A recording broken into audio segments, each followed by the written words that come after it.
What's good with the YouTube? You already know, Big Flacco from a convict's perspective, HCP pushing that line all the time. Hope you guys had a positive weekend. Before we get to it, please hit the like button, subscribe, comment, do all those things to help support your boy, and hit that bell notification for future fire content. So there was a new wave of indictments that were announced yesterday involving the Nuestra Familia, as well as norteños from the city of Salinas, as well as the county of Monterey. Now, federal grand jury has handed down an indictment charging 11 individuals for partaking in gang activity under numerous crimes. Those in charge in this indictment were from the SAP Norteño gang, Salinas Acosta Plaza Norteños. Now, they have included in this indictment 8 murders and numerous other shootings, drug distribution, and all kinds of other gang activity. Now, in the indictment, there was a couple of interesting things that stood out, and one of them being that they were using beatings as a hazing for membership, right? And death as a penalty for trying to leave the group. So they were basically enforcing the blood in, blood out oath, basically with a street gang. And I've never heard that from any street gangs, so bear in mind the source of where this information had came from. It came from basically the press release as well as the local media, which is always going to be some form of discrepancies or stuff that's inaccurate. Now, those that were indicted were the following: Gil Vasquez, aka Rhino; Rigoberto Ramirez Jr., aka Scooby; Sergio Hernandez, aka Mono; Juan Alvarez, aka Yogi; Bertin Medrano, Dre; Jose Mexicano, aka Armani; Salvador Mexicano, aka Jumpshot; Raul Coronel Suarez, Ray; Gustavo Garcia, Tatis; Lorenzo Garcia, Chito; and Jesse Saldano, Chepe. As described by the indictment, members of the street gang meet and work together to carry out crimes for the benefit of the street gang, its members, the larger Norteño organization, and the Nuestra Familia prison gang. Crimes were perpetrated by gang members to protect and uphold its power, territory, and profits, and gang members are expected to engage in shootings, robberies, drug sales, and other criminal conduct to gain entry into and improve a member's status in the gang. In addition, once in the gang, attempting to leave is not permitted. The punishment for attempting to leave is death. Now it seems they're trying to put the same type of expectations on, prison gang membership, right? It's till death, blood in, blood out, on street gang membership, right?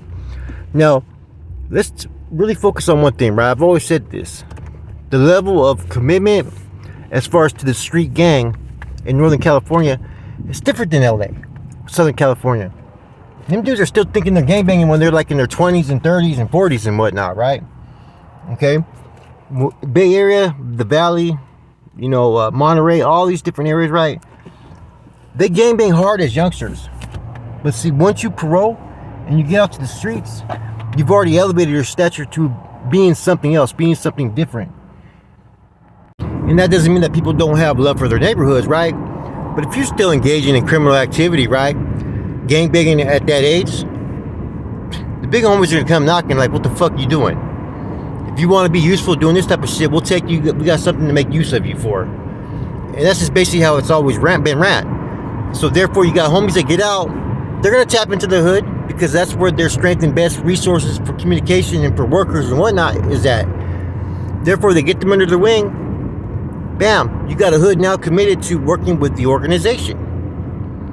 And with that comes the benefit of associating with a prison gang, but it also has the areas where it's not beneficial, such as RICO charges like this one. So knowing that every Norte hood, Norte gang flies under the bandera of the NF, it's always going to open them up to be indicted under RICO cases because they're doing everything on behalf of the organization.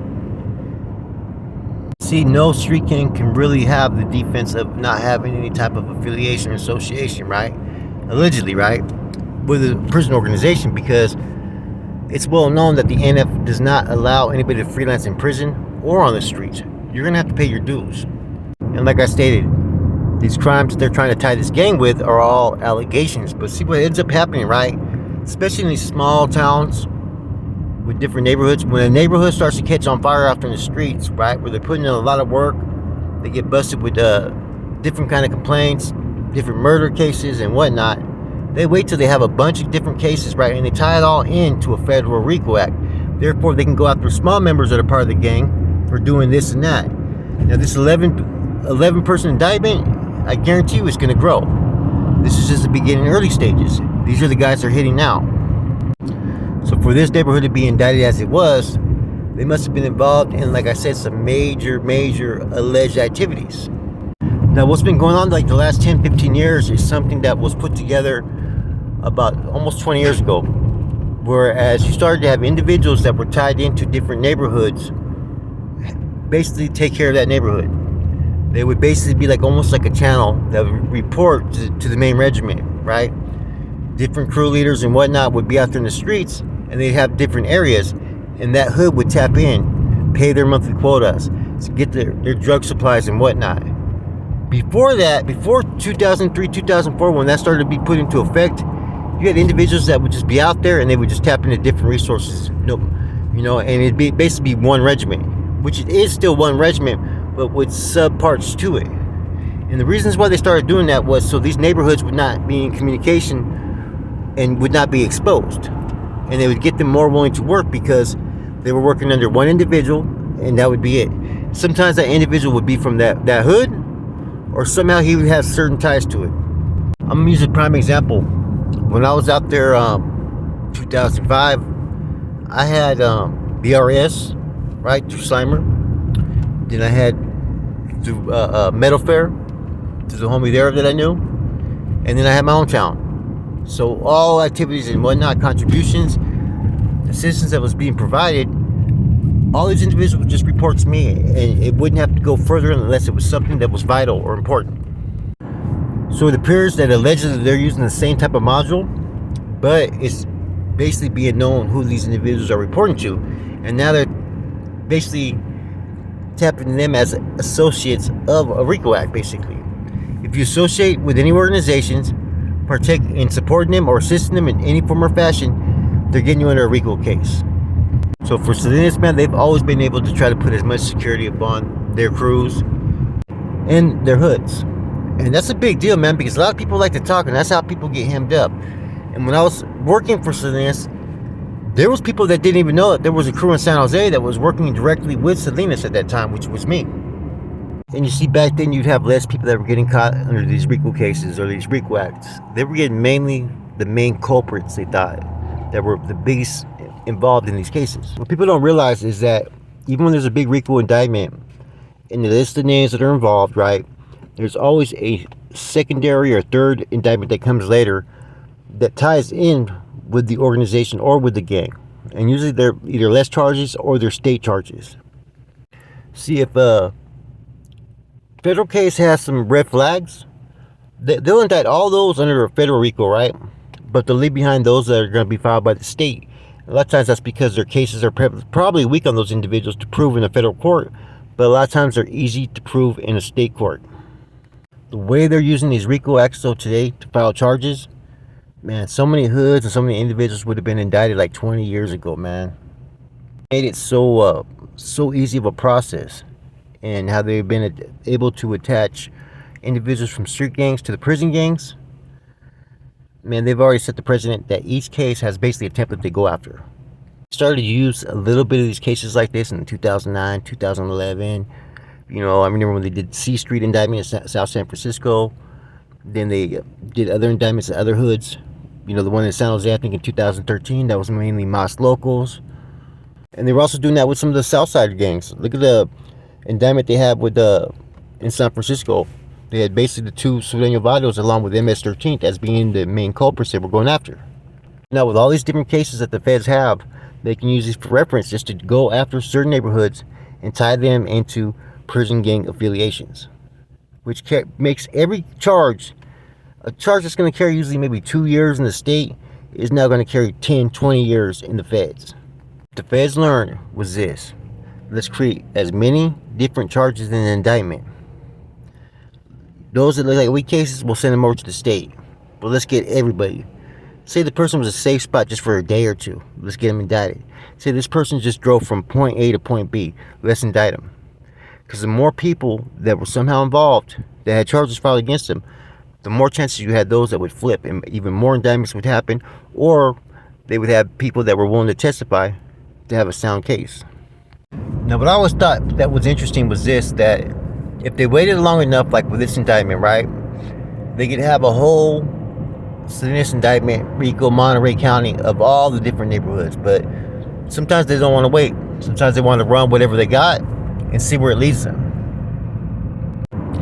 And over the last, 5-7 years, the interesting thing about Salinas has been this: is you have different areas or sites or different barrios that may be working under the state or the federal at that time. Well, now that everything is pretty much coming under the authority jurisdiction of the feds, things are changing, and it seems like the feds and state are trying to fucking ruffle some feathers. Indict a few people, bring them in on early cases, early charges, right? Just see what feathers they can ruffle. Especially with, the feds barely taking over complete control of the regiments, in California. What better way to get information but to start indicting people? If you start indicting people, you're going to start getting information from those that start to flip. And right now, I think that they're seeking information because, to be honest with you, this is a kind of early indictment. Even though it goes back to 5 murders over the last couple of years, I still think that they were waiting to get even more information. But I think this indictment is going to be used to hopefully get information from people that get locked up or indicted on this, that decide to flip. Now, the one part of the indictment that still bugs me in breeding was that they're trying to push that if you leave the gang, it's death by penalty and whatnot. There was people back in the days that got dropped when they were young because they were gang banging and then wanted to stop banging the hood, or they fucked up, right? But most of the time, right, people get older, they go to prison, they come out, they're different men, they want to change their lives, and most hoods are going to be supportive of that. They're not going to want to whack you because you've already put in your work. If you're in your 20s and you're still gangbanging, there's something wrong with that picture. Now, after reading this and understanding all the years, different generations from different hoods, right? There's a question that I think about sometimes. We already knew what we signed up for. At the age of 11, 12, 13, do you really think that one who's already probably immature, who's already going down a lifestyle of juvenile delinquency, do you think they really know what they signed up for at that age? I don't think so. Those are things we got to take heed to, though, man, because, like I said, these indictments are only going to get more harsh and more real as the years come. Therefore, if people care about their gente, really care, they need to put out there everything on Front Street. So an individual knows when the time to step back is the right time, or he doesn't even have to involve himself.